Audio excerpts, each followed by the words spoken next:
Voter তালিকার সংশোধন অবশ্যই হতে হবে, মাস্ট। পশ্চিমবাংলায় ভোটার তালিকায় অ্যাভারেজে 20-25 জন মৃত মানুষের নাম, অ্যাভারেজে এরকম 15, 20, 25, 30 এমন মানুষ যাকে কেউ চেনে না, ভুতুরে ভোট এবং জেনুইন ভোটারের নাম নেই। এক একটা বুথে গড়পড়তা 40, 50, 60, 65 জন করে এরকমের তালগোল রয়েছে। তো কারেকশন তো করতেই হবে, সেই কারণে তো রিভিশন, সবাই তা মান্য করে, আমরাও তো বলি। মুখ্যমন্ত্রী বলেননি যে ভিন রাজ্যের লোকের নাম আমার রাজ্যে ভোটার লিস্টে রয়েছে, ওরা ভূতের মতন? কেন বলেছেন? তো তাদের নাম বাদ দেওয়ার ক্ষেত্রে ওনার আপত্তি? তাহলে এতদিন কেন বলছিলেন যে বাইরের লোককে সব ভোটার করা হয়েছে? ফলে মুখ্যমন্ত্রী এগুলো রাজনীতির জন্য করছেন, আর দিল্লিও রাজনীতির জন্য করছে।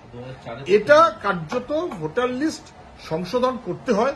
মুখ্যমন্ত্রী 2004-এ দারুণ সরব ছিলেন, তারপরেও দারুণ সরব ছিলেন।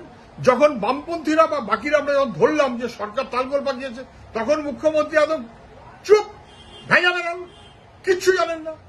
এখন উনি আবার না না করে বেড়াচ্ছেন। আপত্তিটা কোথায়? সংশোধন তো হতেই হবে, কিন্তু সংশোধনের নামে দিল্লি ভোটারের নাম যুক্ত করার চাইতে ভোটারের নাম কেটে দিয়ে তাকে ভোটার করে আসামের মতন বিপদে ফেলতে চাইছে।